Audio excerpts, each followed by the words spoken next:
Une ambulance, 50 cartons de médicaments, 15 fauteuils roulants, 6 lits d'hospitalisation et une table d'examen gynécologique, dont de Maï Clarisse, cadre de la région du Tonkpi pour renforcer les capacités des centres de santé de Benouillé et Goulaleu dans le département de Zouaouni. Ce sont ces actions que le président de la République demande à tous les Ivoiriens, apporter un soutien, apporter ce qu'on a pour améliorer les conditions de vie de notre population. Et bien avant, il y a eu une campagne foraine de consultation médicale pendant 4 jours. Tout cela à l'initiative de Madame la Présidente du Conseil d'administration. Valeur globale de cet équipement biomédical, 50 millions de francs CFA, très peu pour la donatrice, car il s'agit d'améliorer la santé des populations.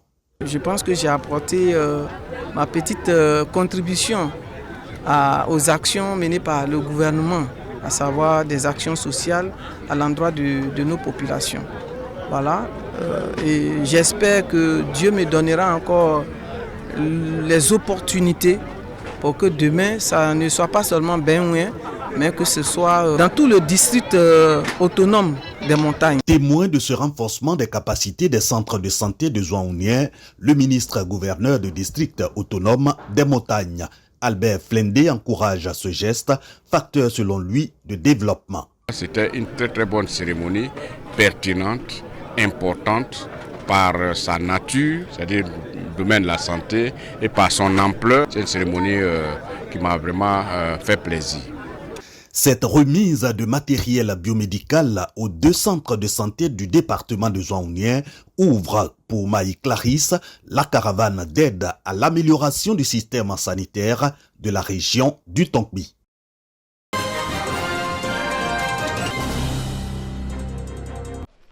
Du matériel médical d'une valeur de 15 millions de francs CFA offert à l'hôpital général de Beomi. C'est un don du président de la Cour de cassation, Yuakofi, fils de la localité, composé d'appareils de biochimie, de matelas et bien d'autres équipements médicaux. Cette action vient renforcer le plateau technique et améliorer les conditions d'accueil de cet établissement sanitaire. C'est un jour mémorable. Merci, Monsieur le Président de la Cour de cassation. Effectivement, il y a un peu longtemps que nous avons un problème de spectrophotomètre, un appareil qui permet de réaliser les examens de biologie. Et nous pensons que avec ces dons faits d'abord de spectrophotomètre, de médicaments, de potences et de matelas,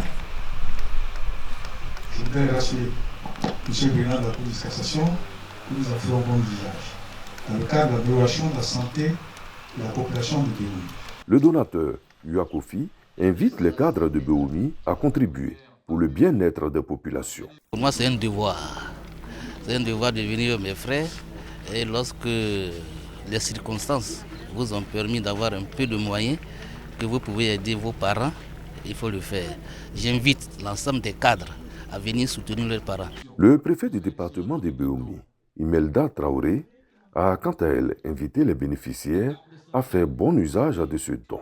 Une visite de la maternité de l'hôpital de Beomi a mis fin à la cérémonie.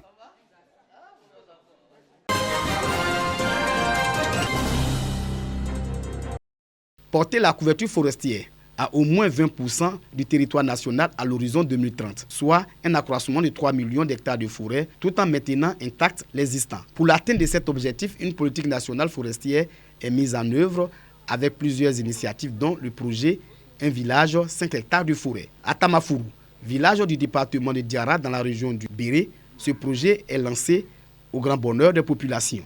Je dis bien merci à l'État par rapport à ce projet. Effectivement, quand la sensibilisation a commencé, on ne connaissait pas l'importance de ce projet. Mais Dieu merci, avec la sensibilisation, nous avons pu en tout cas donner 5 hectares.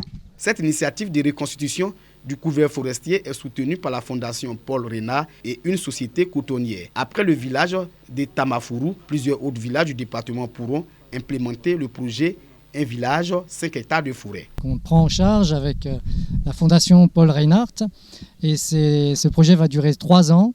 Il consiste à planter 5 hectares dans un village. J'ai beaucoup apprécié la participation de la population, des autorités. Les autorités administratives et le ministère des Eaux et Forêts font du projet Un village, 5 hectares de forêt, une priorité nationale. Faire en sorte que pour un lendemain meilleur, on puisse planter chacun un arbre, dépendant même de vous-même en tant que personne et vraiment pour tout le monde. Je voudrais vraiment vous dire merci. Exhorter les autres villages à emboîter le pas de Tamafrou pour que d'ici l'an 2030, nous ayons 20% de couverts forestiers. Le projet Un village, 5 hectares de forêt vise à promouvoir les plantations forestières en milieu rural. Il existe aussi le projet Une école, 5 hectares de forêt.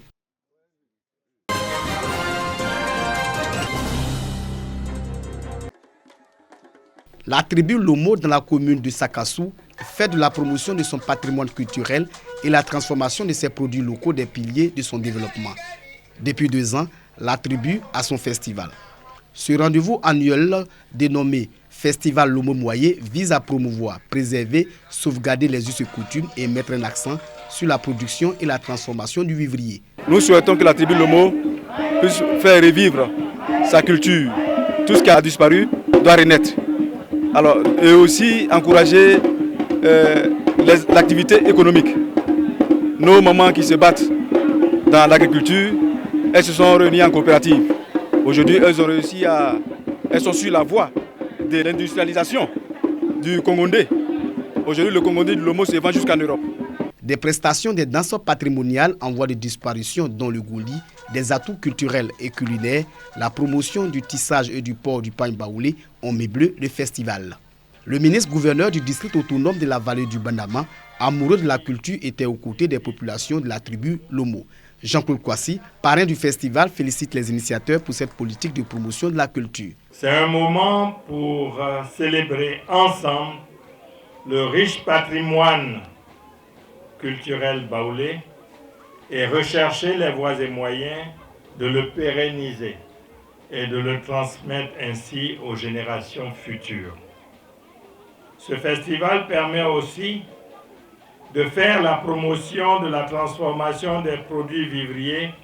Les femmes de l'association des coopératives agricoles des Amazones de Lomo, productrices et transformatrices de manioc, ont reçu un tricycle de la part du ministre-gouverneur. Elles sont aussi soutenues par leur marraine. Le message que je peux leur laisser, c'est de continuer.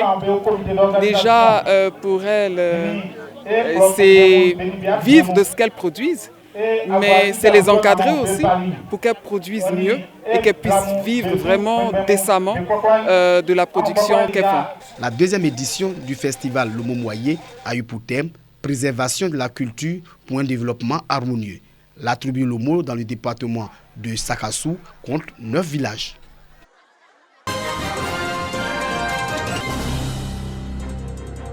Une semaine après l'ouverture de la saison sportive à Boaké, c'est la région du handball qui accueillait les boulistes à l'occasion de l'Open de Tafiri. Un rendez-vous durant lequel 73 doublettes, soit 146 boulistes, issus de 19 clubs, se sont affrontés à l'espace Wobélé, légèrement trempés par la pluie. Au nombre des boulistes, une femme, Suzanne Gogbe, pensionnaire de Wobé Pétan Club de Korogo. C'est ma première sortie et c'est vraiment merveilleux. C'est un jeu vraiment que j'apprécie et je vais m'entraîner davantage pour aller de l'avant.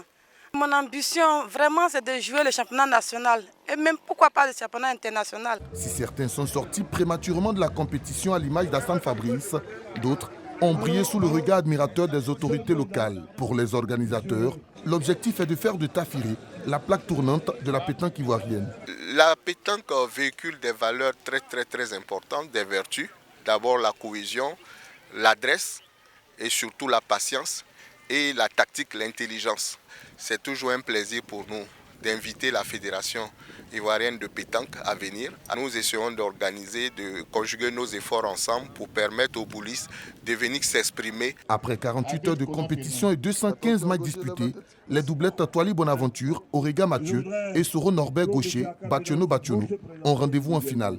Un duel 100% San Pedro qui tourne rapidement à l'avantage du duo Toali Bonaventure, Bationo, qui l'emporte 13-4 en 1 heure, 10 minutes de jeu. Les 32 premiers au classement général ont été récompensés.